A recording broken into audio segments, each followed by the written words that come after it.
7, não tem problema não, é para os alunos chegando. O José mandou... Fala, galera, tudo bem? Sejam todos muito bem-vindos, deu tudo certo aqui agora, vamos ao que interessa, né? Eu quero agradecer a todo mundo que já está aqui conosco, acompanhando, mandar um abraço especial para o Hernani Lino, né, que estava aqui chegando agora, o Gilberto Borges, a Sara Taídes, né? Também aqui agradecer a Clarice Costa, que já perguntou, começou? Né? Então tá todo mundo aqui, e olha, pessoal, é com muita alegria que eu recebo aqui no canal para poder falar hoje sobre um tema bem legal dentro de conhecimentos pedagógicos, um tema que relativamente os alunos têm uma certa dificuldade e assim, eu vou ser bem sério com vocês, eu trouxe uma professora extremamente didática e aí o material já está na descrição do nosso vídeo aqui, se você quiser, é só clicar para você ter acesso ao nosso grupo no WhatsApp e aí você vai ter o acesso ao material e, obviamente, agora acompanhar toda essa correção com essa professora maravilhosa, tá? Que eu tive a honra de conhecer lá em Planaltina. Ela que, quando entra lá para dar aula, é uma verdadeira celebridade, né? Planaltina para com ela. E eu queria muito agradecer a oportunidade, Carla, de estar aqui com você hoje, nessa noite, para falar sobre conhecimentos pedagógicos e a gente já fazendo essa preparação, né, para o processo seletivo de 2025. Você que já é uma professora a longa data de conhecimentos pedagógicos, sabe o quanto esse tema é importante, porque, assim, se você for bem dentro dessa disciplina, provavelmente você estará dentro das principais vacâncias aí, né, nas primeiras colocações. Então, muito boa noite, seja muito bem-vinda, minha amada. Obrigada, professor Francelino, é sempre um prazer trabalhar com você, um excelente professor, um professor porque eu tenho uma admiração muito grande, é um prazer enorme estar aqui participando dessa live, com o professor Francelino e também com os alunos que estão aqui presentes. Sejam todos bem-vindos. Hoje nós vamos falar sobre bases psicológicas e avaliação da aprendizagem. São duas questões muito importantes que geralmente são muito cobradas nas provas, tanto da Secretaria de Educação quanto de praticamente todos os concursos na área da educação, e um assunto que faz toda a diferença, porque geralmente aqui no Distrito Federal a cobrança sobre estes assuntos ela é bem pesada. Então, hoje nós vamos trabalhar com os principais autores das bases psicológicas da aprendizagem, relacionado à teoria das aprendizagens e também sobre as funções da avaliação. Bom, Carla, você já fez a breve apresentação falando sobre esse grande conteúdo, né, a importância dele, e os alunos sentem uma certa dificuldade. Antes da gente começar aqui a falar das questões, né, se você tivesse hoje que chutar, assim, Rodrigo, hoje, um dos autores que provavelmente, independente da banca quem seja, se será a CESP, se será a IADES, se será a Quadrax, assim que você fala, ó, Rodrigo, esse aqui é batata, esse autor fatalmente estará presente na nossa prova, porque todas as bancas examinadoras gostam de falar dele, gostam de falar de um determinado tema. Enfim, se você tivesse que fazer hoje um chute assim, né, uma mãe Carla, como seria isso aí, né, sua previsão hoje, mesmo a gente não tendo uma definição de banca examinadora, porque a gente sabe que a definição da banca, né, Carla, ajuda muito, né, também Sim. A gente aprimorar o nosso conteúdo, né? Ajuda muito. Com certeza, os alunos enfrentarão questões sobre Vygotsky. Vygotsky é um autor que é utilizado como referência do currículo em movimento da Secretaria de Educação do Distrito Federal. Então, a Secretaria de Educação adota a psicologia histórico-cultural amparada nas ideias de Vygotsky. Além disso, Vygotsky é um dos autores mais cobrados pelo Brasil afora. 2024 e 2025 só deu Vygotsky nas provas. E eu tenho certeza absoluta de que os alunos farão muitas questões sobre Vygotsky, e aí acaba acontecendo também de ter muita questão sobre Piaget, já que as bancas gostam de fazer uma comparação entre os dois. Mas o autor que está liderando provas é Vygotsky. Ok, isso é muito bacana, porque aí o aluno ele se sente muito mais confortável, Carla, quando ele vai estudar, porque assim, são tantos autores e às vezes algumas bancas não cobram alguns autores, né? Às vezes nem mesmo conteúdos, né? A gente mesmo teve na última prova para professor temporário, dentro de conhecimentos ali comuns, muito conteúdo não foi cobrado, né? E os alunos ficaram um tanto quanto chateados com a banca de não ter explorado esses temas. E assim, é uma coisa que quase natural, mas existem temas que, assim, pode ser a banca que for, sempre menciona, não é verdade? Sempre menciona. As bases psicológicas, elas são cobradas em 100% das provas na área de atividades, professor de atividades. E agora, curioso, é um fato curioso, vem sendo cobrado também para os professores de específicas, as teorias da aprendizagem. Nas provas aplicadas pelo Brasil afora, os professores de específica também estão fazendo questões sobre teorias da aprendizagem. Agora, com relação a toda a cobrança, né, com relação a estes autores, o que a gente percebe é que há 3 autores relacionados às teorias da aprendizagem que lideram as questões de prova: Vygotsky, Piaget e Vallon. São os 3 autores que lideram hoje as questões de prova disparado, com 90% das questões de prova. No entanto, no Distrito Federal, a cobrança sobre as ideias de Vygotsky sempre foi muito forte, porque a teoria de Vygotsky fundamenta o currículo em movimento junto com as ideias de Saviani. Então, o DF sempre cobra muito Vygotsky, e a tendência é que essa cobrança aumente ainda mais, já que está aumentando no Brasil inteiro. Então, os alunos podem estudar com tranquilidade. Vygotsky, Vallon e Piaget, eles farão questões com certeza. Muito bom, muito bom. Ó, tô aqui vendo o comentário da Márcia Cristina. A Márcia colocou assim, espero que seja de múltipla escolha, né? Então, se for de múltipla escolha, tem que ser IADS ou vai ser no modelo antigo da Quadrix, né? Porque a Quadrix, quando ela vem para o processo seletivo, ela vem nesse formato aí de certo ou errado, como é o CESP. Né? Agora, se você pudesse escolher, Carla, qual seria a banca que você acha assim, bom, para o aluno seria muito mais tranquilo uma prova com essa banca, né? Então, vou dar aqui as 3 possibilidades, que é o que eu acho que vai cair, tá?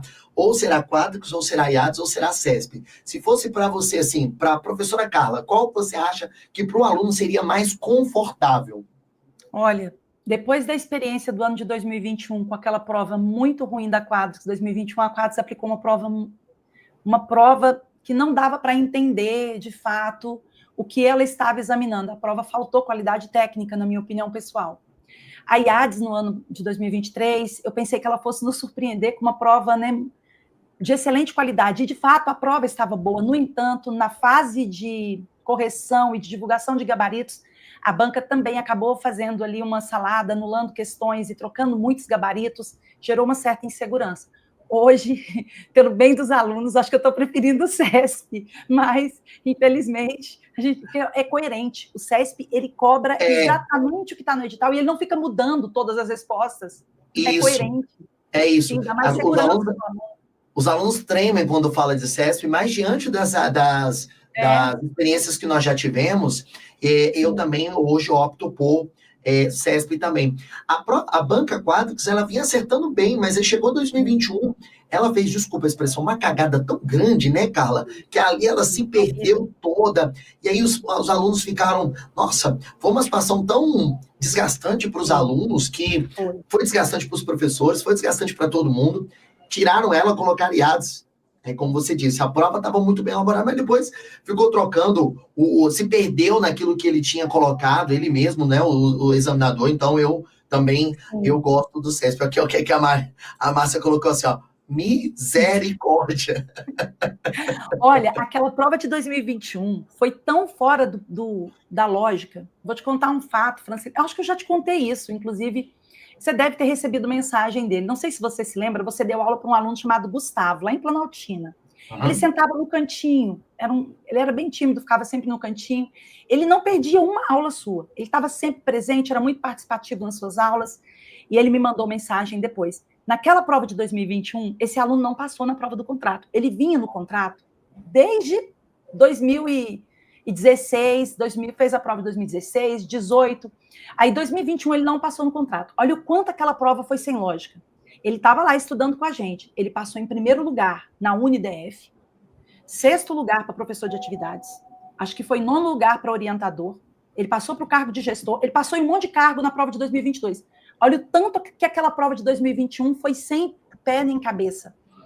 Ele eliminou sumariamente um candidato que, no ano seguinte, ele passou entre os primeiros colocados em todos os concursos que ele fez. É aí difícil, né? Deus. É difícil. Aí você vê o quanto a prova foi fraca. Fora da casinha, né? Foi fora da casinha. Carla, agora que a gente já trocou esse bate-papo, os alunos chegando aqui, eu vou deixar você aí, porque senão a gente fica conversando aqui e a gente não faz o que é importante aqui pra gente, né? Então, vamos lá, deixa eu só colocar aqui. Aí a tela cheia aqui, pronto. Você vai ficar no cantinho aqui. E agora, meu bem, o show é seu, fique à vontade, tá? Vamos lá. Sejam todos bem-vindos.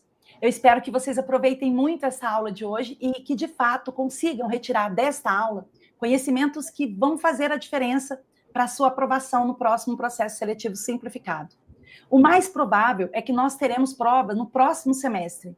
Então, eu chamo a atenção de vocês para um estudo constante, mantenham-se estudando, fazendo muitos exercícios, utilizem como base as questões que foram aplicadas anteriormente e também as questões que estão sendo elaboradas recentemente, para que você possa confrontar o conhecimento entre aquilo que já foi aplicado e aquilo que está sendo aplicado hoje em dia, para você ver realmente se você está com a compreensão certa de todos os assuntos.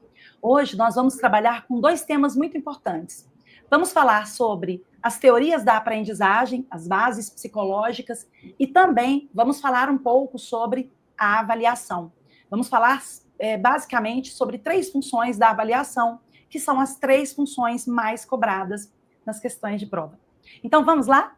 Me acompanhe no primeiro slide. Nós começamos, então, pelas bases psicológicas, pelas teorias da aprendizagem. Vem comigo. Temos aqui um slide, questãozinha aplicada agora, a banca foi o CESP. Observem que é uma questão de 2025, uma questão muito atual, foi cobrada recentemente para o cargo de professor de educação infantil. E aqui, o CESP nos apresenta o seguinte questionamento. De acordo com a teoria de Jean Piaget, o desenvolvimento humano divide-se nos seguintes períodos: sensório-motor, de 0 a 2 anos, pré-operatório, de 2 a 7 anos, operações concretas, de 7 a 11 ou 12 anos, e operações formais, a partir dos 11 ou 12 anos. Eu pergunto a vocês, este item está certo ou errado? Você deve estar pensando aí, professora, este item parece estar correto, porque, de fato, toda vez que eu penso em Piaget, eu me lembro dos estágios do desenvolvimento. E se você pensou isso, você, de fato, acertou a questão. Vamos aqui, ó. Você acertou a questão. Agora, você vai pegar o seu material e vai anotar algumas informações que são muito importantes sobre este autor, sobre Jean Piaget. Essa questão está abordando a ideia, a teoria de Jean Piaget. Você precisa se lembrar de uma informação muito importante sobre Piaget. Piaget era biólogo de formação. E por que essa informação é importante? Ela já foi cobrada. Ela já foi cobrada em uma prova de que Piaget era biólogo de formação, né? A questão perguntava, inclusive foi a IADES, se Piaget era biólogo de formação. Observem que Piaget é biólogo de formação. E ao estruturar a sua teoria psicogenética, explicando o desenvolvimento humano, Piaget buscou as bases da própria biologia. Então, para Piaget, todo ser humano geneticamente passa por estágios. Esses estágios marcam, né, a aparição de determinadas habilidades. Observem que, para Piaget, todos nós passaremos por 4 estágios. Vamos anotar? O primeiro estágio é o estágio sensório-motor. Você vai se lembrar sempre do bebezinho. O bebezinho, ele sente o mundo através da sua habilidade motora. Olha só, gente, de 0 a 2 anos. Depois que a criança sai do estágio sensório-motor, né, que ela deixa de ser bebezinho, ela vai para qual estágio? Pré-operatório. Olha só, saiu do sensório bebê, saiu do sensório motor, a criança agora vai para o pré-operatório. E agora essa criança já está na faixa etária de 2 a 7 anos. A criança saiu do pré. Gente, qual é o próximo estágio? Se ela saiu do pré, ela estava no pré-operatório. Qual é o próximo? O operatório. Então, agora nós temos um estágio operatório. Na verdade, 2. Os 2 próximos estágios começam com o termo operatório. Eu pergunto a você, o que você aprende primeiro? O concreto ou o abstrato? Você deve estar pensando, professora, primeiro eu aprendo o concreto. Sim. Então, o primeiro estágio é o operatório concreto, dos 7 aos 11/12 anos. E o último estágio, o operatório formal, a partir dos 11/12 anos. Observe, então, que para Piaget, todas as crianças passarão por estes 4 estágios. Esses estágios são lineares. Eles ocorrem na vida de todas as crianças. influenciados pela maturação biológica. Esses estágios marcam o início e o término, né, de determinados comportamentos e determinadas habilidades. Portanto, gente, os estágios são lineares para Piaget e são universais. Eles vão se desenvolver em todas as crianças de forma linear. Observe, então, que a questão de fato está correta. Ela afirma que, para Piaget, o desenvolvimento humano divide-se nos períodos sensório-motor, pré-operatório, o estágio das operações concretas e o último estágio das operações formais. Vamos lá? Vamos para a próxima questão. E a próxima questão, o CESP vem aqui e faz a seguinte cobrança. De acordo com Piaget, a apreensão de novos conceitos sempre se fundamenta em saberes pré-existentes. Portanto, o aprendizado é cumulativo. Gente, olha que questão interessante. É a primeira vez que eu vejo uma banca cobrando com estas palavras este conhecimento aqui. De acordo com Piaget, o CESP lançando moda para as outras bancas. De acordo com Piaget, a apreensão de novos conceitos sempre se fundamenta em saberes pré-existentes. Portanto, o aprendizado é cumulativo. E aí? O que vocês acham dessa questão? Certa ou errada? Podem participar aqui comigo. O que vocês estão achando dessa questão? Professora, eu não sei, eu estou com dúvida, e agora? Eu nunca vi caindo assim. Gente, é a primeira vez que o CESP cobra dessa forma, tá? E eu quero dizer algo a vocês. Você vai fazer o seguinte raciocínio em uma questão como essa. Lembra que nós falamos dos estágios? Lembra? Eu disse a vocês que os estágios são o quê? Lineares. Não foi isso que a gente falou? Que eles são lineares. Então, o que isso significa? Olha o quanto é importante compreender essa linearidade. Para Piaget, todas as crianças passarão obrigatoriamente pelos 4 estágios. Um estágio, ele só pode ocorrer se a criança tiver passado pelo anterior, porque o estágio anterior é um pré-requisito de desenvolvimento. Então, a criança passará primeiro pelo estágio sensório-motor, é o bebezinho, 0 a 2 anos. Aqui, ela vai adquirir, ela vai se desenvolver, ela vai ganhar maturação biológica. Essa maturação biológica é pré-requisito para que ela chegue no segundo estágio, o estágio pré-operatório, que vai dos 2 aos 7 anos. Observe que agora a criança ganha alguns conhecimentos, ela se desenvolve, ela amadurece no estágio pré-operatório. E essa maturação, ela é pré-requisito para que a criança chegue ao estágio operatório concreto, dos 7 aos 11/12 anos. E, por fim, a criança no estágio operatório concreto também vai receber, vai ganhar ali a maturação biológica, que permitirá a ela chegar ao desenvolvimento do estágio operatório formal, que ocorre a partir dos 11/12 anos. 11. Agora, levando em consideração que os estágios são lineares, isso significa que uma criança só vai chegar no segundo estágio quando ela adquirir a maturação referente ao primeiro. Ela terá que passar por todos os estágios, porque eles são o quê? Lineares. Considerando que os estágios são lineares e que a criança vai amadurecendo à medida que passa por cada um deles, vamos analisar o que o CESP está querendo dizer aqui. De acordo com Piaget, a apreensão de novos conceitos sempre se fundamenta em saberes pré-existentes, que foram adquiridos onde? Nos estágios anteriores. Portanto, o aprendizado, de acordo com Piaget, ele é cumulativo. E aí, gente, certo ou errado? Muito bem, certinho. Gente, item correto. Muito cuidado, tá bom? Questão nova, questão que foi cobrada recentemente, uma questão que nós não tínhamos o costume de fazer com essa linguagem. O que CESP está querendo dizer aqui é basicamente isso. Um estágio é pré-requisito para o segundo. Como eles são cumulativos, ela dependerá do conhecimento, da maturação que ela obteve no anterior, para que ela possa desenvolver o próximo. Portanto, como os estágios são lineares, eles são cumulativos. Vamos para a próxima questão. Questão de número 3. E aqui na questão de número 3, nós temos o seguinte. De acordo com a epistemologia genética de Piaget, o indivíduo passa... Espera aí que eu vou pegar um pincel. De acordo com a epistemologia genética de Jean Piaget, o indivíduo passa por várias etapas do desenvolvimento ao longo da sua vida, sendo este observado pela sobreposição do equilíbrio entre a assimilação e a acomodação, o que resulta em adaptação. Por tais atributos, a referida teoria é classificada como psicanalítica. E aí, gente, certo ou errado? Você, meu Deus, professor, o CESP está muito criativo, sim. Está cobrando de uma forma muito diferente. Vem comigo.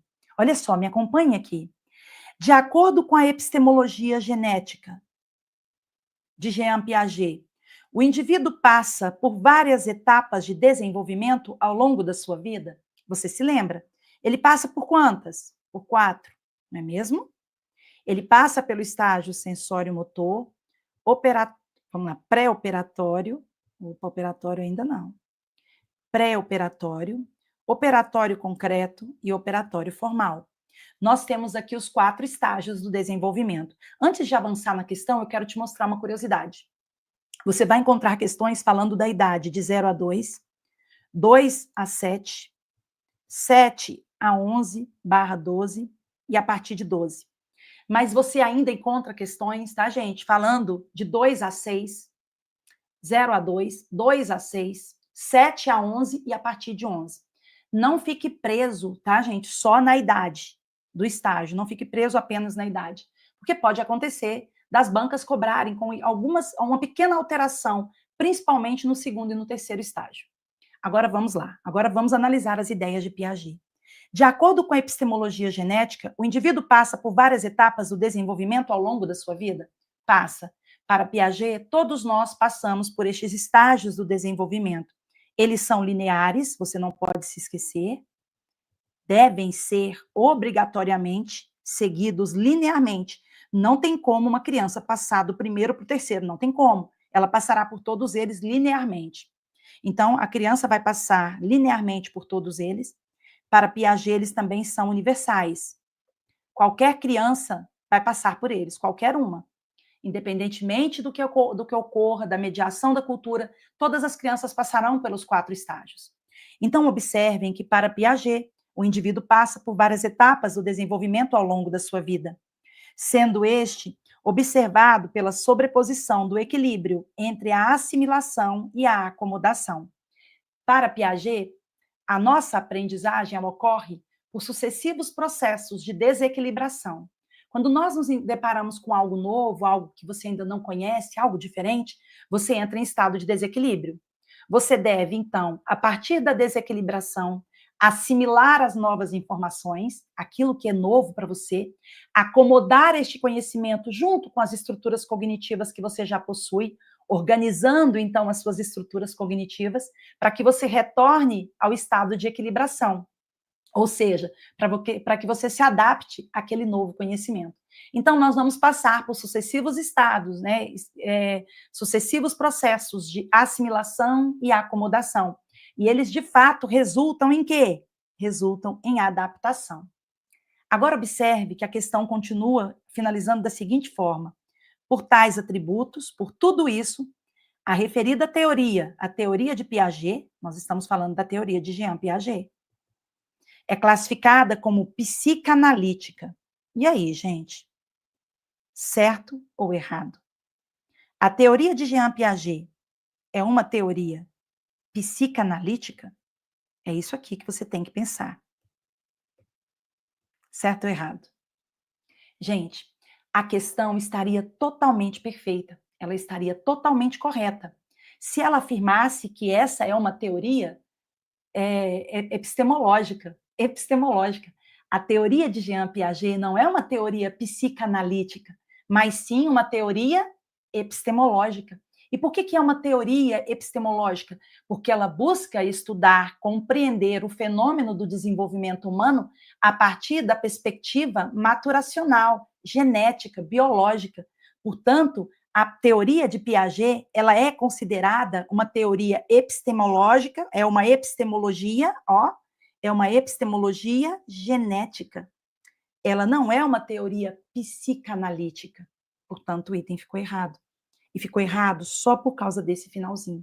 Então, anote aí comigo A teoria de Piaget é uma teoria psicogenética. Olha só que legal. Se ela é uma teoria psicogenética, o que ela vai fazer? Ela vai considerar que a genética, o desenvolvimento maturacional genético, influencia no desenvolvimento da psique, influencia no desenvolvimento psíquico. Ela é uma teoria psicogenética e não psicanalítica, tá bom? Muito cuidado. Questão de número 4. Vamos lá? Você deve estar pensando, professora, você escolheu as questões mais difíceis que tinha? Não foi, gente. Eu escolhi as questões mais atuais. Eu quero que vocês enfrentem aqui as questões mais atuais, porque aprendendo as mais atuais, né, as que vocês já fizeram em outras provas, vocês se lembram bem delas. Essas questões novas são desafiadoras. Elas precisam fazer parte dos seus estudos. Olha o que nos diz a questão de número 4. Me acompanhe no slide. Tanto a teoria de Piaget quanto a teoria de Vygotsky enfatizam a função da interação social no processo de aprendizagem e de aquisição do conhecimento da criança pequena. Eu pergunto a vocês, tanto a teoria de Piaget, tanto a de Piaget, quanto a teoria de Vygotsky, ambas enfatizam a função da interação social? O termo aqui é enfatizar. Tanto Piaget quanto Vygotsky enfatizam a interação social. Você concorda com essa afirmação? E aí, certo ou errado? Os dois enfatizam, os dois, Piaget e Vygotsky, enfatizam a interação social? E aí, gente? Eu pergunto a você, o que você acha? Certo ou errado? Você, professora, depois dessas 3 primeiras questões aí, eu já nem sei mais se eu quero responder, estou até com medo. E agora? Deus me livre dessas questões. Não, não pense assim. Responda. Responda mesmo que mentalmente, porque aí você vai memorizar uma nova informação. Gente, observem que Piaget, ele enfatiza o desenvolvimento biológico, genético, a maturação biológica. Piaget não nega o processo de interação, mas a ênfase não recai sobre a interação. Para Piaget, a ênfase do desenvolvimento recai sobre a maturação biológica. Tanto é que a teoria de Piaget é aquela que está alicerçada em 4 estágios do desenvolvimento. Ó. Já Vygotsky, esse sim, Vygotsky enfatiza o quê? A interação social. Vygotsky enfatiza. Agora vem comigo. Tanto a teoria de Piaget quanto a teoria de Vygotsky enfatizam a interação social? As duas enfatizam? Não, não. Vamos colocar cada um no seu lugar. Piaget dá ênfase à questão da maturação biológica. Lembra, ele era biólogo de formação. Ó. Para Piaget, a maturação biológica, ela é muito importante. A criança só será capaz de aprender quando ela alcançar o nível de desenvolvimento, o nível maturacional adequado.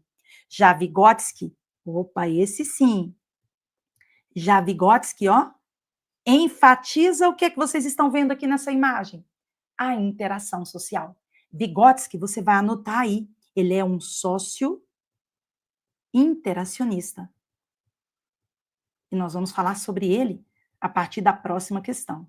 Então, vamos lá? Vamos para a próxima questão. Questão de número 5. Me acompanhe aqui no slide.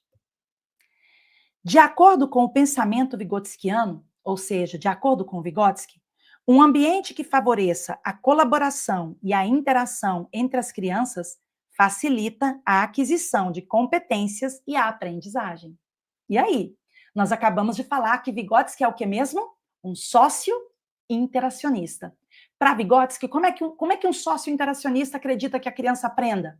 Se ele é um sócio interacionista, para ele a criança aprende a partir das interações sociais. É isso mesmo. É a interação no meio, a interação com outras pessoas. Então, vamos analisar este item, o item de número 5. Olha o que ele nos diz. De acordo com o pensamento de Vygotsky, um ambiente que favoreça a colaboração e a interação entre as crianças, então está havendo neste ambiente colaboração, interação entre as próprias crianças. Este ambiente facilita a aquisição de competências e de aprendizagens? Com certeza, não é mesmo?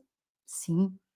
A ênfase das ideias de Vygotsky recaem sobre a interação social, sobre a possibilidade da criança aprender na relação com o outro. Porque, para Vygotsky, a interação social é o fator que gera novas aprendizagens. E, para Vygotsky, quando a criança aprende, ela se desenvolve. A gente já vai falar sobre isso em outra questão. Então, vamos lá, vamos para a próxima questão. E é justamente aqui que a gente vai falar sobre esse fator. Questão de número 6. Me acompanhe no slide. Vygotsky defende a ideia de que a aprendizagem está condicionada ao desenvolvimento. Gente, olha que questão perigosa, tá? Cobrada agora na prefeitura de Aracaju. Olha só, professor formado em pedagogia. Olha que questão perigosa. Uma questão dificílima, essa aqui não é uma questão fácil, tá, gente? Não é uma questão fácil. É uma questão de grau difícil, de complexidade. E aí, o que você me diz dessa questão? Vygotsky defende a ideia de que a aprendizagem está condicionada ao desenvolvimento. O que significa essa frase? Vamos pensar sobre o que essa frase significa? Olha só. A ideia aqui, né, de acordo com essa questão, a ideia é de que Vygotsky, você se lembra, ele é o autor ligado a qual corrente? Ao socio-interacionismo. Socio-interacionismo. Então, vamos analisar a questão. Vygotsky defende... Qual ideia Vygotsky defende? A ideia de que a aprendizagem está condicionada ao desenvolvimento. Então, se a aprendizagem está condicionada a algo, a aprendizagem só vai acontecer se essa condição for alcançada. Então, a criança só pode aprender depois que ela se desenvolve. Agora eu pergunto a vocês, alguém pensa assim? Para um destes autores, de fato, a aprendizagem está condicionada ao desenvolvimento. A criança só vai conseguir aprender depois que ela se desenvolver. Eu pergunto para vocês, quem é que enfatiza o desenvolvimento? É Piaget ou Vygotsky? E aí, o item está certo ou errado? Vamos lá, eu quero ver a participação de vocês. Aparece bem aqui para mim, tá? Quando vocês digitam a respostinha. E aí, o que vocês acham? Vygotsky defende a ideia de que a aprendizagem está condicionada ao desenvolvimento. Gente, olha só. Lembra que vocês acabaram de ver comigo Piaget? Lembro, professora. Então, o que o Piaget afirma? Piaget afirma que a criança passa por estágios do desenvolvimento. São 4 estágios. Para Piaget, a criança vai sair do estágio sensório-motor, avançar para o estágio pré-operatório, depois vai passar por operatório concreto, o operatório formal. Aqui a criança vai ter de 0 a 2 anos, de 2 a 7, de 7 a 12, e a partir dos 11/12 anos ela já está no último estágio. Olha o que Piaget afirma. Não adianta você querer, por exemplo, ensinar para uma criança algo que exija dela a maturação do estágio operatório concreto, se essa criança ainda está no estágio operatório, no estágio sensório-motor ou no operatório formal. Espera aí, deixa eu pegar uma outra coisinha aqui. Não adianta, por exemplo, eu querer ensinar para uma criança que tem entre 7 e 2 anos, 7 e 12 anos, algo que exija dela maturação relacionada ao estágio das operações formais. Porque a criança só vai aprender este conhecimento quando ela alcançar a maturação biológica do estágio das operações formais. Então, não adianta eu querer, por exemplo, pegar uma criança aqui que tem 4 anos de idade e querer ensinar algo para ela que exige maturação, vou apagar, que exige a maturação de uma criança de 10 anos. Ela ainda não vai aprender, porque ela ainda não alcançou o estágio do desenvolvimento para alcançar, para compreender aquela nova aprendizagem. Para Piaget, gente, primeiro, a criança se desenvolve. Então, para Piaget, primeiro, a criança se desenvolve. Ela tem que alcançar o estágio do desenvolvimento adequado. Ela tem que chegar no nível de desenvolvimento adequado. Somente após isso, após o desenvolvimento, é que a criança aprende. Então, primeiro, a criança se desenvolve. E aí, depois, né, a criança aprende. A criança aprende. Primeiro se desenvolve, depois a criança aprende. Já para Vygotsky, você agora vai achar interessante. Vygotsky nos apresenta outra proposta. Olha o que ele afirma. A criança aprende na interação com os outros. Então, a criança está aqui no meio social, ó. E aí ela está experimentando, ela está brincando, ela está aprendendo. Observem que essa criança ela aprende na interação social, no inter, fora, né, no ambiente social, na relação com o outro, essa criança aprende. Ela pega todas as informações, tudo aquilo que ela aprende, ela traz para dentro da sua memória. Ela traz para o plano do intrapsíquico, ela traz para dentro dela. Essas informações, ela absorve aquele conhecimento. Então, olha só, quando a criança aprende algo, essa aprendizagem é boa, essa aprendizagem é forte, o que acontece para Vygotsky? A criança que aprende algo, ó, ela aprende. E a boa aprendizagem, a aprendizagem forte, promove o desenvolvimento.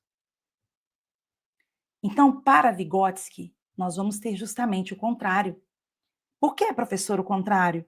Para Vygotsky, primeiro a criança aprende. Primeiro aprende. Vou colocar a criança para ficar bem bonitinho ali.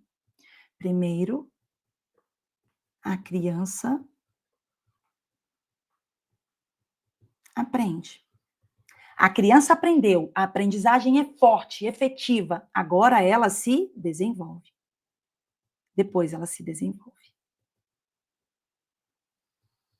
Se desenvolve. Então, primeiro a criança aprende, depois a criança se desenvolve. Agora voltemos à questão.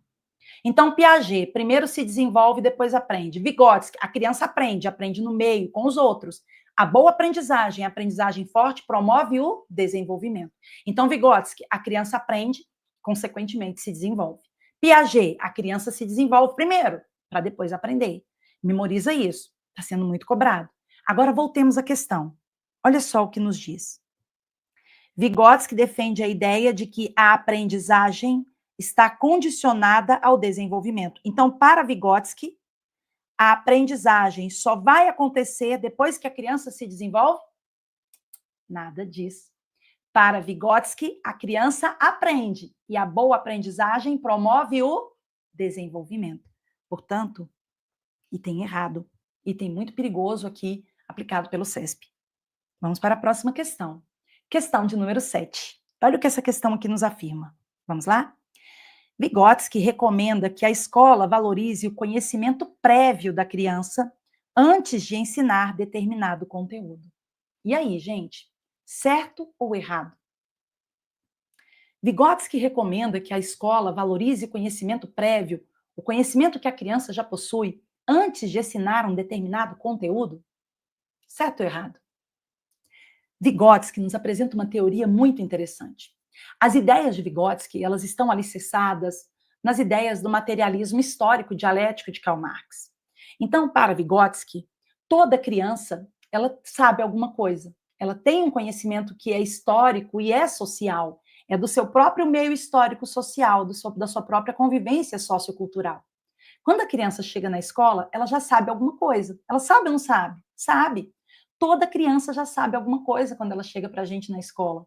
Então, olha só, para Vygotsky, nós devemos tomar esse ponto de partida, que ele vai chamar, ele vai, né, na sua teoria, ele chama de nível de desenvolvimento real. É aquilo que a criança já sabe, ela já chegou para você sabendo aquilo. A partir daquilo que a criança já sabe, do desenvolvimento real que aquela criança demonstra, daquilo que ela já sabe, aquilo que ela já aprendeu com pessoas mais velhas, com outras crianças, né, muitas vezes na própria convivência social, é que nós vamos propor a mediação para que essa criança alcance aquilo que ela ainda não sabe. Então, nós vamos propor a mediação. Essa mediação ocorre aqui, ó, na zona de desenvolvimento proximal. Essa zona de desenvolvimento proximal mostra a distância entre aquilo que a criança é capaz de fazer sozinha, ela já chegou lá para você, ela sabe fazer, ela já chegou na sua sala de aula sabendo fazer aquilo, e aquilo que ela será capaz de fazer após a sua intervenção. Observem, então, que para Vygotsky há um desenvolvimento real, que toda criança apresenta um desenvolvimento real. Nós, professores, atuaremos aqui, na zona de desenvolvimento proximal, fazendo com que o nosso aluno alcance, olha só, um desenvolvimento que é potencial. É algo que a criança ainda não consegue fazer sozinha, mas que com a nossa ajuda ela será capaz de fazer. Nós vamos fazer, então, gente, com que a criança saia do desenvolvimento real, aqui a criança, ó, o saber atual, e alcance o desenvolvimento potencial. Ela vai alcançar aquilo que ela ainda não é capaz de fazer sozinha. Nessa questão, eu quero chamar sua atenção para um tema que tem sido muito cobrado em provas. Estão cobrando muito em cima das ideias de Vygotsky. Observe que quando a criança chega para você, ela já sabe alguma coisa. Imagina, vou dar um exemplo aqui só para ficar na sua memória e você não esquecer. Imagina que essa criança chegou para você, ela já sabia as vogais. Então ela chegou para você, ela já dominava as vogais. Ela sabia montar sílabas, ela sabe reconhecer as vogais, ela une as vogais, ela conhece o som das vogais, ela consegue fazer tudo com vogal. Essa criança está dominando a vogal. E aí você propõe a ela muitas atividades com as vogais. Ó, você vem aqui, traz essa criança para mediação, e nessa mediação na sala de aula você trabalha as vogais, reforça as vogais, ensina mais as vogais. Eu pergunto a você, essa criança vai alcançar o quê? Ela vai alcançar a zona de desenvolvimento potencial? Ela vai alcançar algo que ela ainda não alcançou? Não, não vai alcançar, não é mesmo? Porque o que você está ensinando é o que ela já sabe. Portanto, as questões vão afirmar que, para Vygotsky, a intervenção naquilo que o sujeito já é capaz de fazer sozinho não gera conhecimento potencial, não gera desenvolvimento potencial, porque ela já é capaz de fazer aquilo ali sozinha. Se ela já é capaz de fazer aquilo sozinha, por mais que você intervenha naquilo, não vai fazer com que essa criança se desenvolva o seu potencial, aquilo que ela está próximo de alcançar. Não, ela vai se manter naquilo que ela já é capaz de fazer sozinha. Agora voltemos à questão e olha só. Vygotsky recomenda que a escola valorize o conhecimento prévio da criança antes de ensinar determinado conteúdo? Sim, nós temos que valorizar o conhecimento prévio da criança. Esse exemplo aqui é bem claro. Se a criança já sabe a vogal e eu continuo ensinando a vogal, qual desenvolvimento potencial essa criança alcança? Você deve estar pensando, professora, ela não alcança. De fato, não alcança. Ela fica por aqui mesmo. Vamos lá para a próxima questão? Questão de número 8. E olha o que nós temos aqui. Gente, vocês estão aí comigo? Vocês estão tão caladinhos? Não estou vendo a participação de vocês. Vocês não estão participando das questões. Cadê vocês?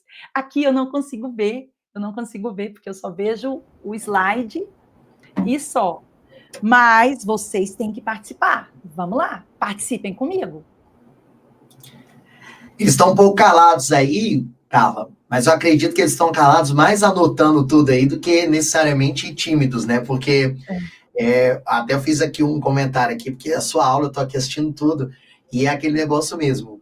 Você pega um tema e desse tema você vai abordando várias outras possibilidades de questões, né? Então os meninos estão ali aproveitando tudo. Então todo mundo aqui, é porque também tem um delay, tá falando aqui, ó, o comentário da Neuza, aula maravilhosa, né? A Márcia tá colocando aqui, ouvindo, professora, estamos aprendendo aqui, estou anotando, né? Então, eu acho que eles estão mais aqui preocupados, eu sei que você fica assim, angustiada, fala isso, tá certo ou está errado, mas eles estão aí... Não, meu medo é deles não estarem entendendo, ou de repente tá rápido demais, eles sabem que de vez em quando eu disparo, eles me conhecem, sabem que de vez em quando eu disparo e eu esqueço de conversar com eles, eu esqueço que eles estão do outro lado e continuo, professora, para, a gente está cansado. Não, mas vamos assim, lá, pode ficar tranquilo aqui que tá todo mundo adorando. Eu particularmente, aqui, eu tô quase aqui, né, degustando tudo aqui, tô quase um expert aí, Piaget e Vygotsky, que eu tô aqui acompanhando tudo, tá? Ó, fica vamos tranquila, lá, então. Tá todo mundo acompanhando e não tá rápido, tá? Se era a sua preocupação, se tá acelerado, não tá acelerado, tá bem tranquilo, tá? Você hoje parece que tomou 2 remedinhos antes de vir pra aula, porque você não é a cara acelerada da sala de aula, pode ficar tranquilo, tá ótimo. É que os alunos pedem, professor, mais devagar. Tá bom, gente, eu vou tentar ao máximo ficar mais devagar. Vamos lá. Fique à vontade, minha amada, vai lá. Tá, joia. Chegamos na questão de número 8. Vamos lá? Me acompanhe aqui na questão de número 8. Olha só o que nós temos aqui. Mais uma questãozinha do CESP, agora também, muito recente. Questãozinha cobrada, né, para professor de educação básica. E ela nos afirma o seguinte: os eixos da teoria e dos principais conceitos de Levi-Vygotsky são assimilação, acomodação, equilibração, esquema e estágios do desenvolvimento. E aí, gente? Nós estamos falando de Vygotsky. A questão afirma que os eixos da teoria e dos principais conceitos de Vygotsky são assimilação, acomodação, equilibração, esquema e estágios de desenvolvimento. Eu pergunto a vocês, todas estas ideias aqui, de fato, são muito estudadas por um autor. De fato são. Mas é Vygotsky quem as estuda ou é Jean Piaget? Quem é que fala de assimilação, acomodação, adaptação, equilibração, estágios do desenvolvimento e esquemas? Quem fala de tudo isso? Não é Vygotsky. Você deve estar pensando, e não é mesmo. É quem? É Jean Piaget. Jean Piaget. Portanto, olha só. E tem errado. Vamos lá? Questão de número 9. Me acompanhe aqui na questão de número 9. E olha só o que essa questão nos apresenta. Segundo a perspectiva de Vallon, repetição e memorização são fundamentais para a aprendizagem. E aí, gente? Essa questão aqui caiu para o cargo de analista ministerial na área de pedagogia no Ministério Público do Estado de Tocantins. Então, a gente teve aqui uma questão cobrada no Ministério Público de Tocantins para o cargo de analista na área de pedagogia.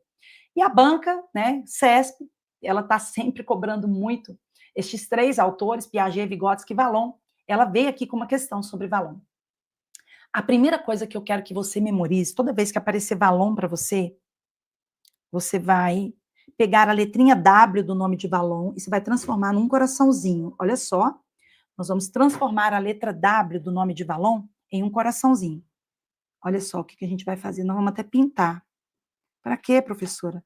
Para que você possa, na hora que você encontrar questões sobre Vallon, você já relacione Vallon com a afetividade. Afetividade. Ó. Isso vai ser muito importante em outras questões. Agora, vamos lá.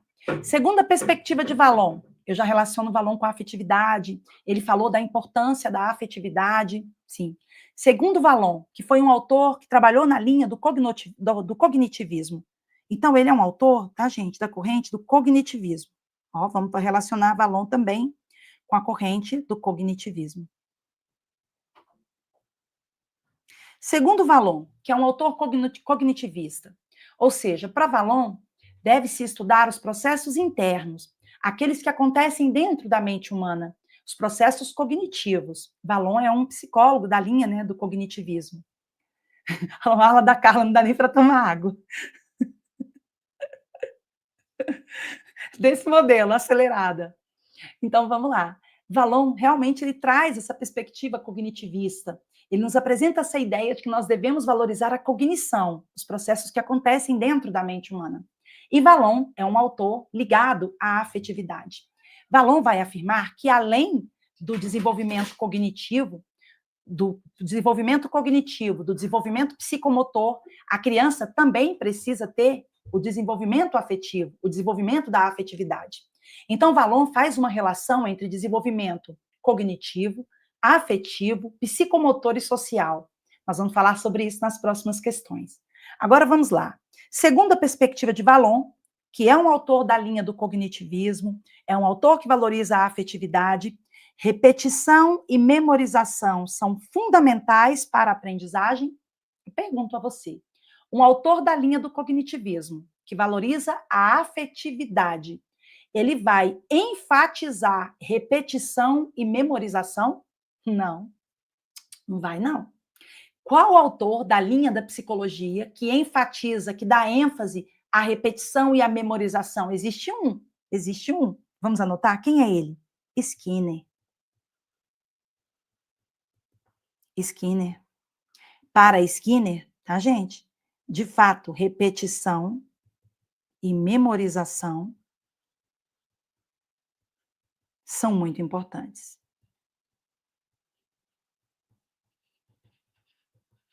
Mas nós temos que nos lembrar que Skinner é da linha da psicologia comportamental. Ele estuda o comportamento. Skinner é um behaviorista.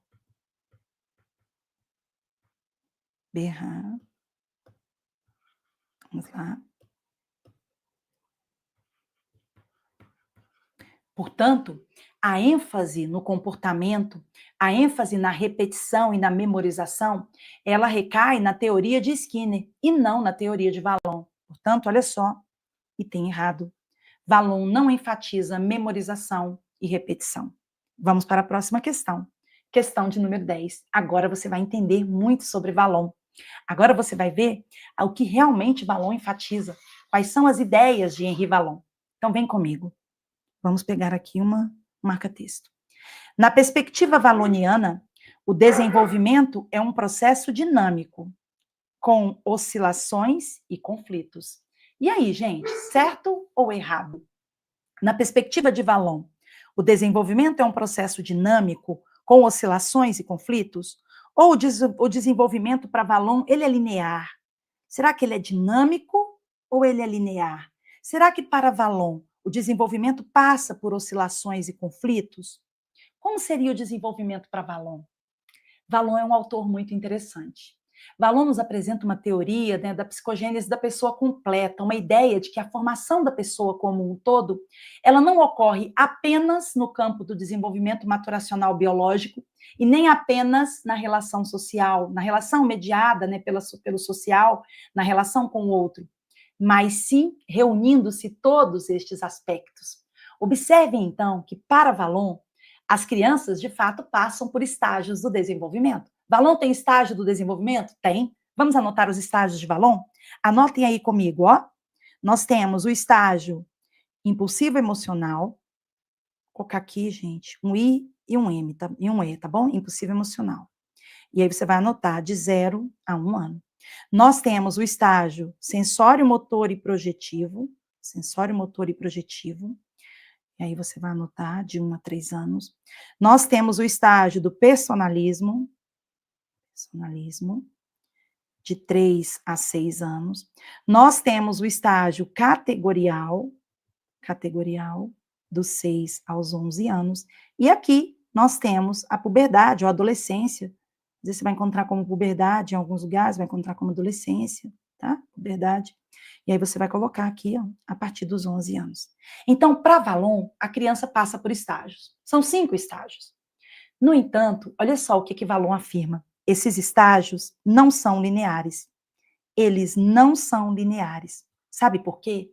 Porque a depender da interação social, a depender da relação do indivíduo com o meio em que o indivíduo vive, o meio em que a criança vive, pode promover intervenções no desenvolvimento daquela criança e fazer com, por exemplo, a criança saia do estágio de número, ó, a criança pode sair aqui do estágio 2, do estágio número 2, aqui acabou se repetindo o número 1.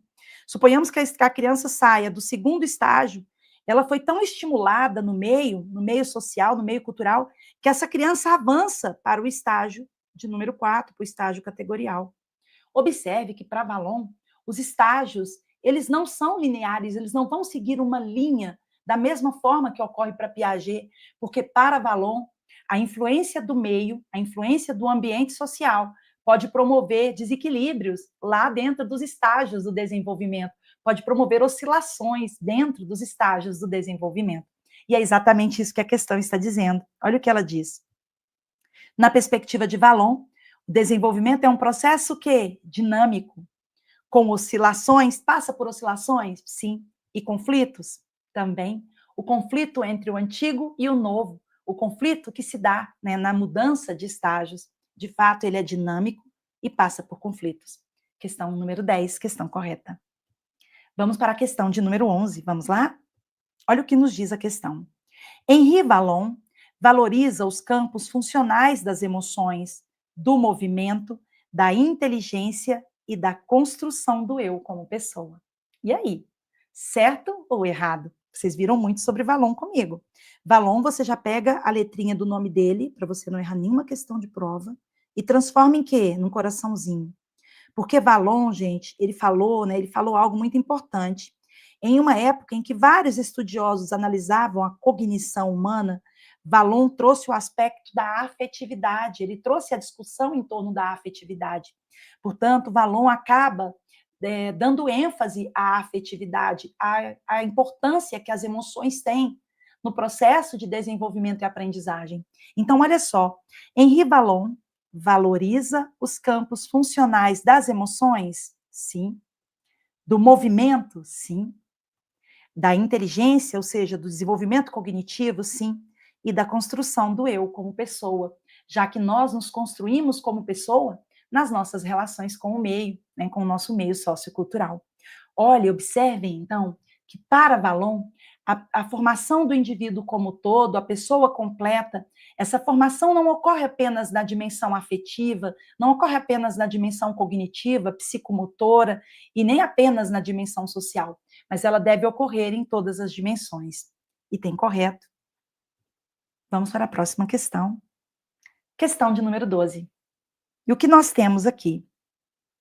Segundo Vallon, a aprendizagem, apesar de ser um processo individual, depende das trocas sociais realizadas no ambiente. E aí, gente, certo ou errado? Essa questão aqui tá legal. Essa também, inclusive essa caiu na prova do CNJ, ó, para o cargo de pedagogo. Vamos lá? O concurso foi aplicado agora, no final de 2024. A prova de analista do CNJ, né, analista judiciário do CNJ, especialidade em pedagogia. E aí, o que vocês acham? Segundo Vallon, a aprendizagem, apesar de ser um processo individual, ela é um processo individual? Cada indivíduo tem a sua aprendizagem? E aí? Ou ela é igual para todo mundo, para Vallon? Como é que é essa aprendizagem para Vallon? Ó, para Vallon, a criança ela sofre a influência do meio, inclusive da própria afetividade. Então vamos lá. Segundo Vallon, a aprendizagem, apesar de ser um processo individual, ela é um processo individual? Sim, no sentido de que cada criança passará pelos seus estágios do desenvolvimento, influenciada por meios sociais diversos. Ou seja, cada indivíduo passará por situações sociais, será influenciado de forma diferente, e isso acabará impactando no seu desenvolvimento e na sua aprendizagem. Então, segundo Vallon, a aprendizagem, apesar de ser um processo individual, ela depende das trocas sociais realizadas no ambiente. E aí, certo ou errado? Você deve estar pensando, sim, professora, com certeza. Para Vallon, a aprendizagem de fato é individual. Cada indivíduo vai interagir com as próprias experiências sociais e com o próprio desenvolvimento biológico orgânico de uma forma diferente. Então, a aprendizagem é individual, ela não é linear, como era para Piaget, e nem universal, né, igual para todos, segue todos. Todas as pessoas no mundo inteiro seguem exatamente os mesmos estágios, não. Para Vallon, esse desenvolvimento e essa aprendizagem, eles vão ocorrer de forma individual. No entanto, eles são influenciados por trocas sociais que ocorrem no ambiente social. Portanto, Vallon, ele integra ideias relacionadas ao desenvolvimento biológico, né, maturacional, genético, e ideias relacionadas à própria relação social, a relação do indivíduo no meio, a relação do indivíduo com o outro. Portanto, item correto. Chegamos agora na questão de número 13. Vamos lá? Me acompanhe aqui no slide. A avaliação deve ser vista como um objetivo final em si, já que a atribuição de notas é essencial para o funcionamento adequado do sistema educacional, conforme definido pela legislação vigente. E aí, gente, certo ou errado? Questão sobre avaliação. E ela está dizendo o seguinte: a avaliação, ela deve ser vista como um objetivo final em si. Então, para que a gente avalia? O objetivo já é a própria avaliação. Já que a atribuição de notas é essencial para o funcionamento adequado do sistema educacional, conforme definido pelas legislações vigentes. E aí, o que você acha? Certo ou errado? A primeira coisa que eu preciso que você se lembre aqui, gente, é que a avaliação, ela é muito importante. A avaliação, ela é um dos componentes do processo de planejamento. A avaliação, ela compõe o planejamento. Ela é um dos componentes do processo de ensino-aprendizagem e é um dos componentes do planejamento. Vamos anotar aqui alguns componentes do processo de ensino-aprendizagem. Vamos falar um pouco sobre a avaliação. Olha só. Quando você vai fazer um planejamento, você precisa de alguns elementos. quando nós vamos fazer um planejamento, nós precisamos pensar em alguns elementos. O primeiro elemento que nós precisamos pensar quando vamos fazer um planejamento é esse aqui, ó. Para que ensinar? Para quê? Para que eu vou ensinar, né? Para quê? Quando você faz essa pergunta, você encontra uma resposta. Para alcançar os objetivos. Essa é a resposta. E aí, ao encontrar o objetivo, você já se depara logo com outra pergunta. Então, o que eu vou ensinar para alcançar o objetivo? Ó, o que ensinar? Você já perguntou para que ensinar? Agora, o que ensinar? É a sua próxima pergunta. O que ensinar? E aí você vai apresentar uma resposta. Eu preciso ensinar os conteúdos para alcançar os objetivos. E aí você já sabe. A resposta do que ensinar dentro do processo de ensino-aprendizagem e do planejamento são os conteúdos. Aí você vai com outra pergunta que já vai vir logo à sua mente. Beleza. Eu vou ensinar para alcançar os objetivos. Eu vou ensinar determinados conteúdos. Agora, eu tenho uma outra pergunta. Como eu vou ensinar? E aí, quando a pergunta é como ensinar, você vai se deparar com outra resposta que também faz parte do processo de planejamento, né? Uma das escolhas que nós fazemos no processo de planejamento e que compõe o processo de ensino e aprendizagem. Nós estamos falando da metodologia. Metodologia.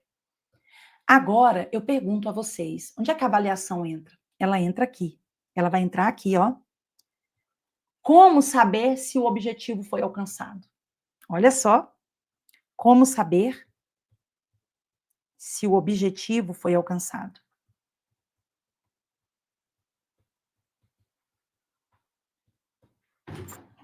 Como saber se o objetivo foi alcançado? Como saber? Como, gente? Agora chegou o momento dela. Através da... Opa! Aí eu mudando as telas. Através da avaliação. Observe que a avaliação, ela não tem um fim em si mesma. A avaliação, ela não tem um fim em si mesma. Ela é um elemento do processo de planejamento e é o elemento que nos apresenta uma resposta. Ela deve ser realizada em todo o planejamento, deve constar um momento de avaliação. A avaliação, ela nos apresenta uma resposta. Como que eu vou saber se o meu objetivo foi alcançado? Através da avaliação. A avaliação é um momento muito importante. No entanto, ela não tem um fim em si mesma, coisa nenhuma.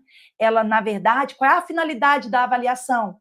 Apresentar para professores e alunos se os objetivos foram alcançados. Ela não tem um fim em si mesma.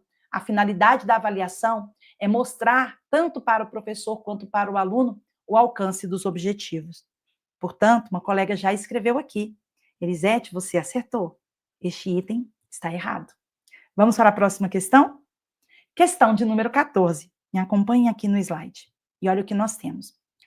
A avaliação formativa é realizada no início do bimestre ou do ano letivo, para que o professor tenha uma visão geral dos conhecimentos dos discentes, enquanto a avaliação diagnóstica é aplicada em todo o decurso da prática docente.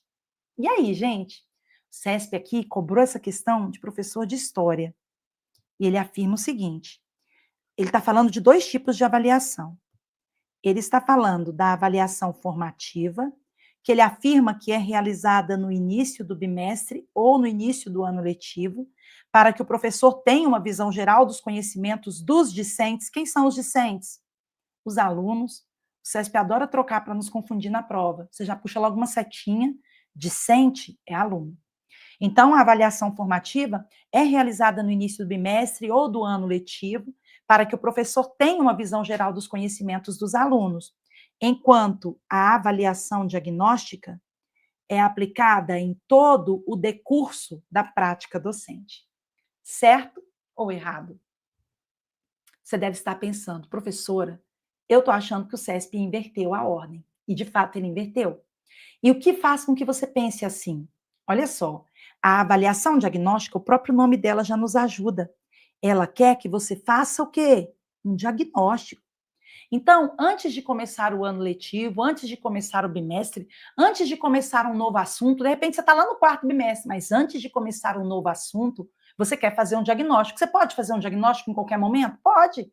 Pode ser no início do ano, pode ser no início do bimestre, mas geralmente a avaliação diagnóstica é aquela que ocorre antes.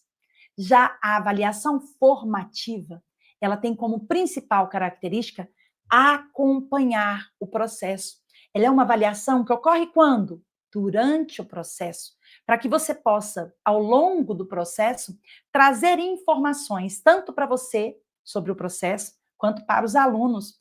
A avaliação formativa, o nome dela nos ajuda. Ela quer formar, ela quer formar, ela quer trazer informação e ela quer formar. Ela quer trazer conhecimento durante o processo. Ela vai formar tanto professores e alunos. Quando? Durante o processo. Então, o CESP aqui inverteu a ordem. Ele trocou o lugar das avaliações e o item ficou errado. Tem errado. Vamos para a próxima questão. Questão de número 15. Me acompanhe no slide. Mais uma questão do CESP. E aqui nós temos o seguinte. Vem comigo. Ó. É recomendado o uso de procedimentos de avaliação formativa que levem em conta as particularidades relativas aos contextos e às condições de aprendizagem do aluno. E aí, gente? É recomendado o uso de procedimento de avaliação formativa que levem em conta as particularidades relativas aos contextos e às condições de aprendizagem do aluno? Vamos fazer uma análise? Quais as principais diferenças entre a avaliação formativa? Ó, espera aí. Você vai anotar aqui comigo. Nós vamos analisar 3 avaliações. A avaliação diagnóstica, a avaliação formativa e a avaliação do tipo somativa. Quais são as 3 principais características? As principais características desses 3 tipos de avaliação. Vem comigo. A avaliação diagnóstica, ela é uma avaliação que busca incluir, tá, gente? Ela é muito associada à inclusão. E por que ela busca incluir? Porque a partir de uma análise inicial, de um diagnóstico da realidade, o professor vai ter, né, ele vai saber por onde começar, de forma a oferecer aos alunos um planejamento que esteja alinhado com as reais necessidades daqueles alunos. Observe, então, que a avaliação diagnóstica, ela traz informações, ela subsidia a prática do professor, para que o professor possa, então, ofertar um planejamento que, de fato, esteja de acordo com as necessidades daquela turma. A avaliação diagnóstica, ela é considerada uma avaliação inclusiva, e ela tem como principal característica acontecer antes. Ela ocorre antes, né, de que você faça um determinado processo, porque já que ela pretende te apresentar um diagnóstico, ela precisa ser realizada antes. Então, vamos lá. A avaliação diagnóstica é considerada uma avaliação inclusiva e é considerada uma avaliação que ocorre quando, em termos de tempo? Antes. Ela pretende apresentar para você informações que depois subsidiarão a sua tomada de decisões durante o planejamento. Já a avaliação formativa, ela tem outras características e ela é muito interessante. A avaliação formativa, ela é uma avaliação do processo. Ela ocorre durante o processo. Você vai ensinando e avaliando, ensinando e avaliando. A própria avaliação, ela traz informações para você, ela forma você. Ela informa para você se está dando certo, se você talvez você esteja ensinando rápido demais, talvez os alunos não tenham entendido. Ela vai, ao longo do processo, alimentando o seu planejamento, a sua prática, para que você possa, então, tomar novas decisões antes que o ano letivo acabe. Você pode mudar o rumo do processo, porque você está recebendo essas informações durante o processo. A avaliação formativa é aquela que se desenvolve durante o processo. Ela é uma avaliação do processo. Já a avaliação somativa, ela tem outras características. Observe que na avaliação somativa, vamos pegar o concurso público. saiu a autorização do processo seletivo simplificado. E aí você começou a estudar. E aí você estuda abril, estuda maio, estuda junho, estuda julho, estuda agosto, estuda setembro. Vou colocar aqui, a prova vai ser aplicada em outubro. Nesse modelo aqui, prova em outubro. Observe só o que acontece com a avaliação somativa. Você estudou 1, 2, 3, 4, 5, 6 meses. Chegou aqui, ó, encerrou o seu prazo para estudar, não tem mais tempo. O que você aprendeu durante esse tempo aqui, ó, que antecede a avaliação, vai ser agora avaliado. Então, nesse dia específico, aqui, ó, nessa data específica, será aplicada uma prova. E aí, com base no conhecimento que você adquiriu nesse tempo que já passou, você será avaliado. A depender da nota que você tirar, você vai receber uma classificação. Então, tá lá a sua classificação. Você vai receber uma classificação. Agora, observe uma coisa. Ao receber a nota, tem como realimentar o processo, saber o que deu certo, deu errado? Não tem mais como fazer nada. Porque a avaliação somativa, ela é uma avaliação que não é do processo, ela é uma avaliação do produto. Ela não está focada no seu processo de aprendizagem, o que você aprendeu ao longo do período que você estudou. O foco da avaliação somativa é exatamente o produto, o resultado. Com base nesse resultado, que é pontual, que não é nada inclusivo, você então receberá uma nota, você receberá uma classificação. E essa classificação vai definir a sua colocação entre os demais participantes da prova, entre os demais competidores daquele concurso. Observe, então, gente, que aqui nós temos uma avaliação que foca no produto. O foco não é o processo, o foco é o produto. Por isso que a avaliação somativa não é recomendada para a educação básica. Olha só, o currículo em movimento da Secretaria de Educação não recomenda a avaliação somativa para a educação básica. Sabe por quê? Se você passa o ano inteiro ensinando e somente lá no final, no último mês, chegou em dezembro, agora eu vou avaliar os meus alunos. E você descubra, vamos supor que em dezembro você descubra, por exemplo, que os alunos não compreenderam o que você ensinou em fevereiro. O que você pode fazer a partir de agora para mudar alguma coisa? Você deve estar pensando, professor, não posso fazer mais nada. Não pode fazer mais nada. Porque o ano letivo acabou. Agora acabou, não tem mais o que ser feito. Observem que a avaliação somativa ela não é recomendada pelo currículo em movimento da Secretaria de Educação, justamente por não proporcionar esse processo de retomada, esse processo de replanejamento, esse processo de tomada de decisão. Portanto, nós devemos entender que a avaliação somativa tem o lugar dela. Ela existe, ela tem vários motivos para existir. Ela ajuda, por exemplo, um aluno que vai fazer uma prova final de EJA. O aluno estuda em casa e ele vai comparecer só para fazer a prova para receber o certificado. A avaliação somativa, se ele obtiver 5, ele recebe o certificado. Obteve 5 em todas as disciplinas, recebe o certificado. A avaliação somativa é importante em um concurso público, onde se precisa ali fazer uma classificação do primeiro ao último colocado. A avaliação somativa vai ser útil ali. Mas na educação básica, se nós analisarmos com cuidado a avaliação somativa, nós vamos observar que ela não tem um emprego diretamente ligado ao ensino regular, à educação básica. Porque aqui na educação básica nós precisamos de uma avaliação que nos permita acompanhar o processo, que nos subsidie, nos dê elementos para que nós possamos tomar decisões. Então, nós precisamos mesmo, no processo de ensino-aprendizagem, das avaliações diagnóstica e formativa. É isso. É isso aí. E aí, pessoal, como vocês estão? Contem aqui nos comentários como vocês estão. Conseguindo me acompanhar nas anotações? Eu acho que todo mundo acompanhou aqui e que legal, hein?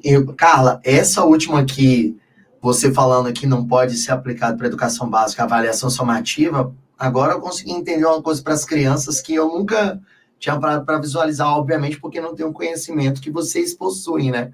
Mas que legal. Olha, uma aula fantástica. A Franciele está falando aqui, ó.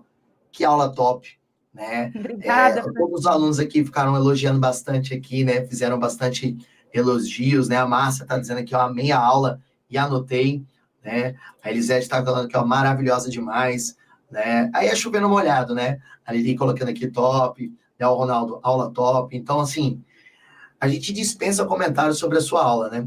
E é muito bom ter você como parceira, não só de aula e de tudo, dessa, né, essa parceria que a gente foi fazendo aqui ao longo do tempo. E eu fico muito honrado de entrar no seu curso, porque quando eu falo assim, caracas, vou entrar no curso onde a Carla dá aula, é uma, que hoje para mim foi um deleite aqui de didática de ensino que você passou aqui, pô, foi muito legal mesmo. Aqui a Neuza colocou, ó, encantada, parabéns, né? A Sônia colocando aqui, Obrigada. aula maravilhosa, Dalva aqui colocando também aula boa, né? Muito boa aula. Então, todo mundo aqui elogiando muito, né? Ó, aí o Hernando colocou aqui, a 15 Estou está faltando a certo, então? resposta. Vamos lá. Resposta da última. É recomendado o uso de procedimentos de avaliação formativa que leve em conta as particularidades relativas aos contextos e as condições de aprendizagem do aluno? Certinho, ele acertou. Hernani, você acertou a questão. Ela está certa. Show de bola, Hernani. Respondida aqui, ó. A Josi Fontinelli aqui também colocou muito bom. E aí, pessoal, seguinte, ó. Para quem não conhece a professora Carla, siga ela lá nas redes sociais. Carla, anota seu Instagram aí para eu poder colocar aqui, compartilhar, se colocar aí, ó, o seu perfil no Instagram. Anota aí. Carla Oliveira. Isso, Carla Oliveira, @ professora Carla Oliveira. Vocês vão ter a oportunidade de seguir lá. Ó, quem é de Planaltina já conhece a Carla. Quem é ali de Sobradinho, Formosa, Planaltina de Goiás, já conhece a Carla. A Carla tá aí com alguns aulões espalhados aí pelo DF, né? Vai ter um aulão agora no Gama que ela vai fazer, né? Enfim. E vão ter outros aulões. E ela já tem os cursos que vocês tiverem a oportunidade de entrar lá, vão ter aí também, acessar tudo. A Carla tá sempre no canal dela também, fazendo aula gratuita lá no canal dela. Quarta-feira ou é quinta-feira, Carla? Quarta. Toda quarta no YouTube. Quarta-feira, né? Isso. Toda quarta-feira ela tem lá um tema diferente para poder abordar. E aí, turma, queria aproveitar também aqui e dizer para vocês que a gente está aqui com um produto voltado para o processo seletivo de professores substitutos, que eu chamo de presságio antecipado, onde tem várias disciplinas com vários professores, né? E aí a gente fez uma grande divisão aí dos conteúdos de conhecimentos pedagógicos, cada um tem um dia entrando, eu também estou com a parte ali de lei orgânica, PDPM, né, enfim, tá um conteúdo bem legal e tá com um preço super acessível, se você tiver a curiosidade de saber, são 50 aulas, tá? Que elas estão disponíveis, você pode assistir ela a hora que você quiser, pode assistir também ao vivo, quando essas aulas, elas são previamente informadas para vocês que elas serão transmitidas, e aí você tem a oportunidade de assistir ao vivo e depois assistir quantas vezes você quiser também no modelo online. A gente faz um planejamento de estudos da semana, cada uma das semanas são, então, 10 semanas, né, 50 aulas, você vai poder ir estudar de forma antecipada para o seu concurso. Quem tiver interesse, o link está aqui na descrição da bio do curso e está bem acessível, tá, gente? É um produtinho, assim, bem barato mesmo, tá? Não paga nem o que a gente coloca aqui, mas está bem acessível mesmo.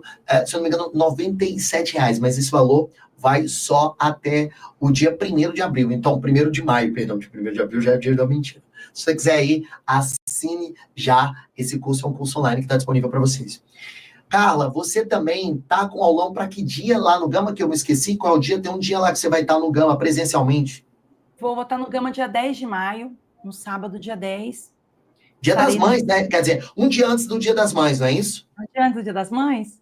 Isso, e aí, aproveito a oportunidade, inclusive, para lembrar os alunos né, da importância de já começar os estudos, foco em lei orgânica, foco nas disciplinas. CEDES está vindo aí, esse concurso da CEDES, que vai ser um concurso muito grande, possivelmente um dos maiores concursos do GDF para esse momento agora, né? Um concurso que vem com um número de vagas muito grande. Carla, eu fiz até um top 5 aqui de concursos para professores, que eu falei o seguinte, olha, gente, se você estiver estudando para concurso para pedagogo, e às vezes eles ficam muito restritos à Secretaria de Educação, sim, professor efetivo, e tem inúmeras outras portas que estão abertas para eles, né? Então, por exemplo, a gente tem agora o CETAM, que vai ser realizado no dia 22/6, o concurso da CAESB, que paga acima do teto. É uma vaga só, mas o conteúdo, ele já é muito semelhante aos outros. Nós temos o concurso da CEDES, temos aí o Processo Nacional de Docentes, né, o CNU, que vai ser realizado aí para o final do ano. E aí, né, Carla, a gente não tem ideia, mas, assim, se o Secretaria de Educação entraria ou não. Acho que não vai entrar, porque eu tive aqui, recebi a governadora, né, Celina, e ela, pelo menos no primeiro momento, descartou a possibilidade de um concurso público para professor efetivo em 2025. Ela falou que primeiro precisa realizar esse processo seletivo, precisa terminar o último concurso que foi realizado aí, parece que ainda tem a galera dos excedentes, que me parece que, pela fala dela, vai dar posse para essa galera, mas, obviamente, não deve passar de 2026, a gente deve ter esse concurso aí. A gente deve ter o concurso de 2026 disso. Francelina, não sei se você sabe, a Secretaria de Educação hoje tem mais de 14 mil professores temporários atuando. Se ela chamar todos os professores que estão naquele cadastro, ela não preenche 5 mil vagas, porque lá tem muito professor com nome repetido. Dá 4 mil e poucas pessoas, se brincar não tem isso tudo ainda, porque eles tomaram posse em outros concursos, alguns já foram chamados em outro cargo que estava esperando, enfim. Se chamar todo mundo, suponhamos que entre 4 mil pessoas. A secretaria tem mais de 14 mil professores, daria para chamar todo mundo, abrir um novo concurso, um mega concurso, receber esse pessoal novo que está chegando e ainda nomear essa galera que está esperando, e o que seria muito bom para a Secretaria de Educação, e seria muito bom para esses alunos que estão aguardando também, eles têm minha torcida. E assim, é muito importante a gente torcer por eles, porque daqui a pouco, estes alunos que estão aí agora estudando com a gente, eles vão estar esperando, e eles vão querer da gente esse mesmo apoio, esse mesmo carinho. Sim. Essa garra, essa ideia. Eu acho que isso é muito importante também. Agora, Carla, você falou do concurso da CEDES. Isso, tá? é isso que eu ia falar. A CEDES, no final de carreira, eu fiz uma live aqui falando com uma aluna que foi aprovada no concurso. E aí teve o de nível técnico e o de nível superior. O nível superior, ele leva para chegar no topo da carreira, se não me engano, 16 anos. Mas no final da carreira, hoje está pagando, Carla, já 21 mil reais. Ou seja, a discrepância com a Secretaria de Educação é enorme. Sim, enorme. Né? E assim, IFB, tá? Falta uma assinatura para sair o concurso do IFB também. IFB. Aí, assim, a gente tem uma série de concursos que nós vamos ter agora. E aí, ó, se não me engano, tá vencendo também um concurso para UniDF, porque a UniDF, o último concurso foi realizado em 2022. Então, como tem 4 anos ali com a homologação, logo a gente deve ter um novo concurso para a UniDF. Então, assim, tem muitas oportunidades, e eu acredito que o aluno que estiver se preparando, ele vai ter aí uma breve e uma grande surpresa, como foi o caso do aluno que foi aprovado no processo seletivo, mas depois passou para a UniDF, não é isso que você comentou hoje com a gente, o Gustavo, Giovanni, você falou? Gustavo, ele foi seu aluno. Tem tanta gente, Carla, que eu tô ficando velho, Carla, eu tô ficando velho, e cada dia que passa eu tô pior, eu tô ficando velho e surdo, sabe? Aí eu não consigo lembrar as coisas. Não, você tá maravilhosa ainda. Homem, ele fica só bagaço, as mulheres conseguem ficar tudo bonito. Não, porque vocês vão lá, né, aí faz um procedimento aqui, faz um procedimento ali e tal, tem um cuidado de usar um protetor e tal. Minha filha, eu só passo o Botox aqui, que eu faço as aplicações, porque a esposa do Leandro Gabriel. Você conhece, professor? Leandro Gabriel, né? A esposa dela é a Miriam, a doutora Miriam. Aí ela, Rodrigo, pelo amor de Deus, vem aqui para poder aplicar um Botox, você que censura rugas aí, marca de expressão. Aí eu vou lá e ela aplica e tal. Aí ela fala, agora tá bem. Tá bom então, Miriam. Então tá tudo certo. Mas tô ficando velho e eu não consigo lembrar de mais nada mesmo. Então, esses montes de... Essa grande oportunidade, essa assim, enxurrada de concursos para a área da Secretaria de Educação. E aí, quando eu falo do processo nacional, né, Carla, que é importante a gente falar do processo nacional unificado de professores, de docentes, ele pode fazer, então, concurso para outras secretarias que pagam muito melhor do que o DF. Né? Mato Grosso do Sul, parece que me paga melhor. Ela vai ser aplicada no Brasil inteiro. Ela vai ser aplicada no Brasil inteiro. Então, ele vai ter a oportunidade de fazer onde ele estiver. E aí, o que não é bom para a gente, para quem mora no DF, é que o concurso da Secretaria de Educação esteja lá. Porque se tiver, a gente concorre com todo o país. Mas se só tiver o nacional, a gente concorre lá e concorre só conosco aqui. Porque eu não acredito que a Secretaria de Educação entre, não. Também não acredito. O concurso da Secretaria de Educação é um concurso muito grande. Quem geralmente entra, se bem que São Paulo entrou, né? Fiquei assustada que São Paulo entrado. Mas, enfim, a maioria das prefeituras que aderem são as menores. Porque não faz tanto sentido, assim, secretarias muito grandes entrarem. São Paulo surpreendeu o Brasil inteiro. Sim, aí, Carla, mas dependendo do município que ele for para a prefeitura, é melhor estar na prefeitura do que, de repente, estar na escola aí, que eu chamo, né? Na escola Pingo de Gente, sem saber se tem a certeza ou não de receber ou não, né? Passando algumas situações aí. E tem umas cidades no interior aí que estão com a qualidade de vida infinitamente melhor do que o que a gente Sim, está encontrando. Porque Brasília está muito cara, a gente sabe disso, né? Muitos sim, alunos nossos aí estão recorrendo às regiões do entorno, porque o aluguel está muito caro, né? O custo de vida Brasília está muito caro, né? Então, assim, tá bem complicado mesmo, né? Então, a gente tá acompanhando isso. Ó, mas aqui, chovendo melhorado, né? Todo mundo aqui, a Dilma falando, essa professora é top demais, né? Então, todo mundo fazendo muito elogio.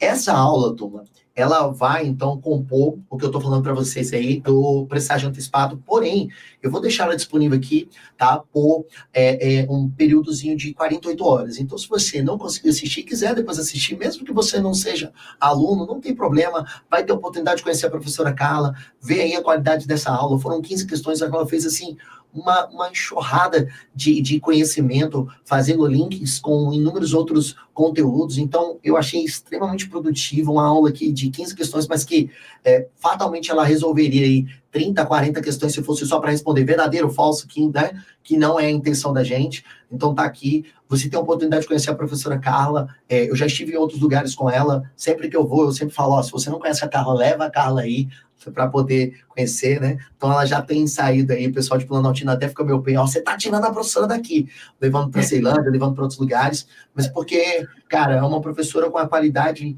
assim, absurda, de uma didática fantástica e que merece aí ter esse reconhecimento aí por parte dos alunos. Agora que ela tá na internet, né, gente? Agora ela se rendeu ao mundo online, nós vamos aí, né?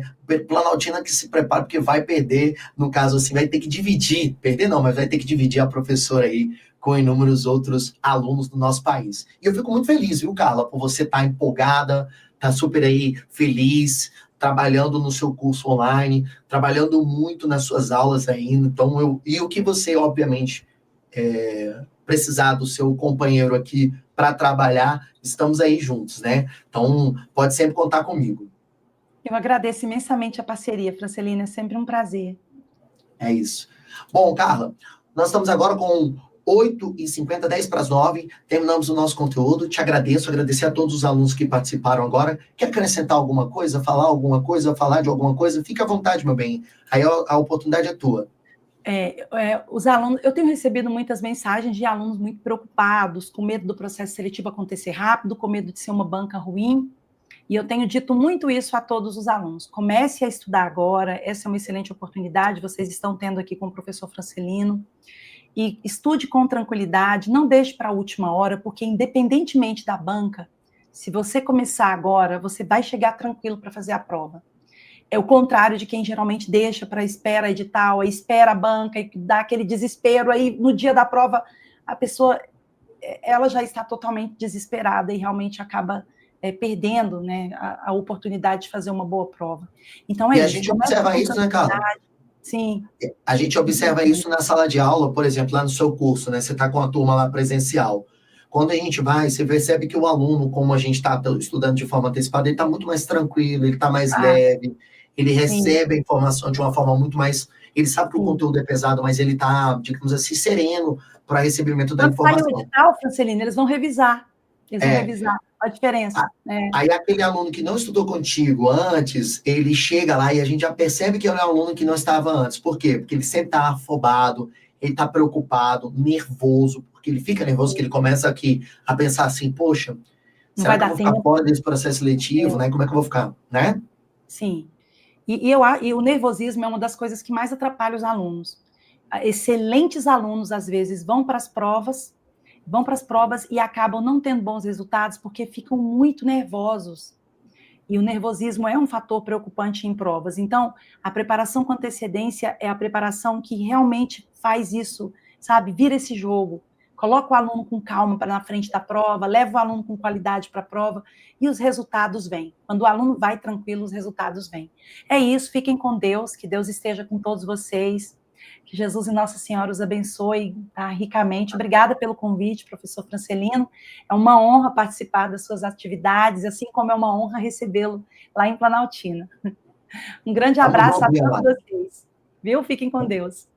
Vai, você também, fique com Deus. E, ó, muito obrigado aí pela parceria. Tamo junto. Meus alunos, eu agora encerro a nossa aula com a alegria e com a certeza de que entregamos aqui um conteúdo de muita qualidade e de altíssimo gabarito, beleza? Você também, se quiser assistir, tem uma aula aqui conosco, eu e a professora Madalena Coatro, aqui no canal mesmo, tá? Falando sobre LDB, e você também pode ainda acompanhar outras questões sobre tendências pedagógicas com a professora Madalena Coatro. Então, vale muito a pena.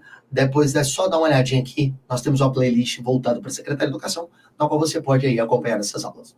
Um forte abraço a todos vocês, fiquem com Deus e que o Espírito Santo esteja aí abençoando todos os estudos de vocês, fazendo com que esse conteúdo possa aí, né, não só aprimorar o teu intelecto, mas também transformar a tua vida. Muito obrigado, fique com Deus, belíssima noite para todos vocês. Tchau.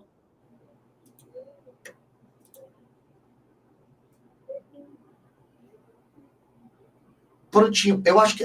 terminou aqui agora. Carla, muito obrigado, Carla. Valeu mesmo, viu? Foi muito legal, viu? Eu queria te agradecer